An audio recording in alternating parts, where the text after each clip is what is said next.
Hi, my name is Jason Serrard. I am a Kennesaw State University graduate student. I am getting my master's degree in instructional technology with an endorsement in teacher leadership. Here is my video for the Capstone Project I completed throughout the master's program. The title of my capstone project is Nearpod to engage 7th grade science students. The problem I identified that initiated this capstone project proposal was the underachievement of students who are economically disadvantaged, or ED, students with disabilities, or SWD, and English language learners, or ELL, at Teasley Middle School, or TMS. The three subgroups identified are part of the TMS School Improvement Plan. The College and Career Ready Performance Index for TMS shows the percent of each subgroup scoring below proficient on the Georgia milestones for science are ED 74.82%, SWD 89.06%, and ELL 89.67%. According to Alan Ornstein in 2010, student characteristics highly correlated with achievement, and the child's social class accounted for the greatest share of variation in learning. This capstone focused on using technology, Nearpod, to engage ED, SWD, and ELL students and raise those achievement levels by focusing on Bloom's taxonomy's first three cognitive levels. Brian Spence in 2019 researched that as students move to the higher levels of taxonomy, they engage with more complex concepts and demonstrate more challenging skills and abilities that require deeper thinking and learning. Therefore, move up in Bloom's taxonomy level and see higher gains in achievement. I chose to do my capstone experience in all four of my 7th grade science classes during the 2021-2022 school year. I taught an advanced level, two push-in co-taught, and regular education classes. All classes included minority populations, including Spanish and African American. Many of my students, however, are white. In my advanced class, there are 6 students labeled as gifted. My second period push-in co-taught class is 70% girls. My fifth period co-taught is almost the complete opposite at 66% boys. Of the IEP students I teach, 8 of the 11 are boys. My other classes are almost 50% boys and girls. In both co-taught classes, I have an ELL student that is a level 1 newcomer.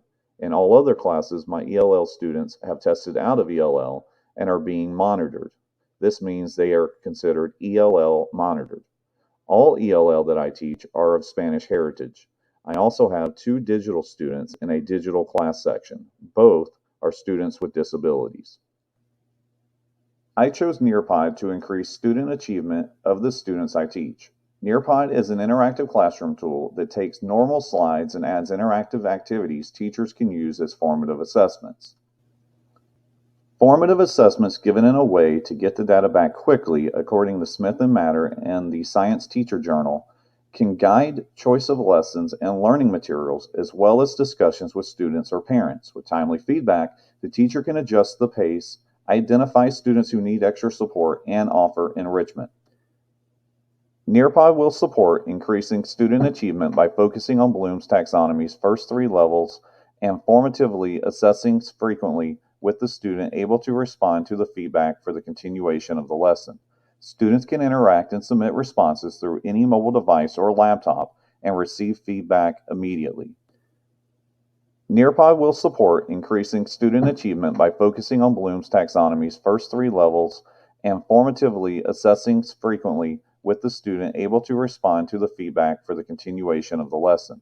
Students can interact and submit responses through any mobile device or laptop and receive feedback immediately. Nearpod can also be embedded into a learning management system. Nearpod can be student-led, where the student moves at their own pace, or teacher-led, where the teacher controls when the slides change. Nearpod's abilities make Nearpod the perfect tool to engage face-to-face and digital classrooms, both of which I had during this capstone experience. The capstone project depended on my ability to implement Nearpod and its formative tools to engage students and raise the achievement of ED, SWD, and EL students. The success of the project was determined by 2 objectives. First, use Nearpod 3 times for direct instruction with 3 formative assessments by December 17, 2021.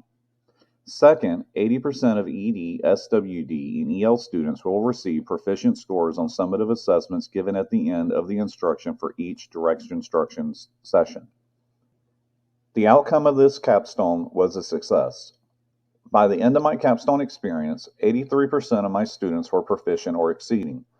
The highest percent for another teacher was 79% for the unit.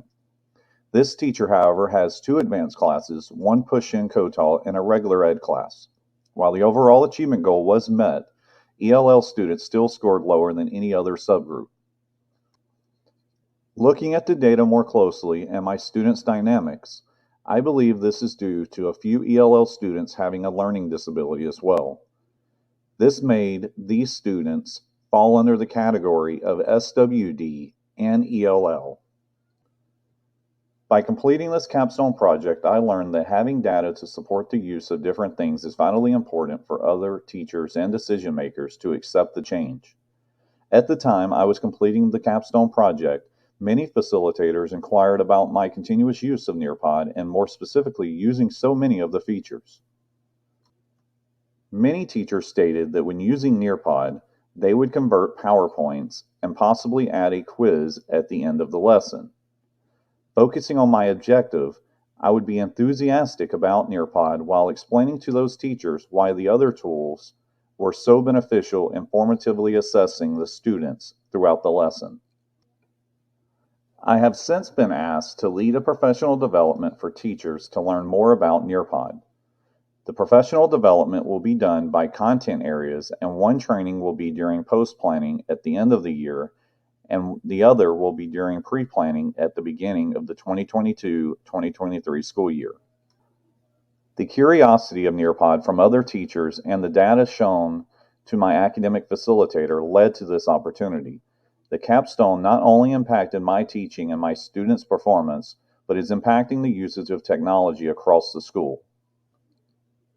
I became a better teacher because I enjoyed using Nearpod and enjoyed seeing my students use technology to learn and grow versus using it as only a replacement medium. Since I had so much fun using Nearpod and seeing the progress and success my students had, I have continued using Nearpod and expanded how many tools I use in a single lesson. Analyzing what this capstone did for my own teaching is simple. The capstone excited me, encouraged me, and motivated me to use technology and try new ways of using technology with my students. Nearpod is a tool that has made me a better teacher and contributes to my further growth using technology to engage my students and help them grow to higher capabilities with Bloom's taxonomy and DOK levels. A teacher searching for a blended classroom tool, a way to present a PBL lesson, a simple daily lesson, has students in both face-to-face and digital or just one or the other, or a teacher that just wants a spark for content delivery that is meaningfully engaging should try using Nearpod and the formative assessments it offers. A teacher will see their students' achievement increase, and students will be able to perform at higher levels of thinking on Bloom's taxonomy. Thank you for your time, and I hope you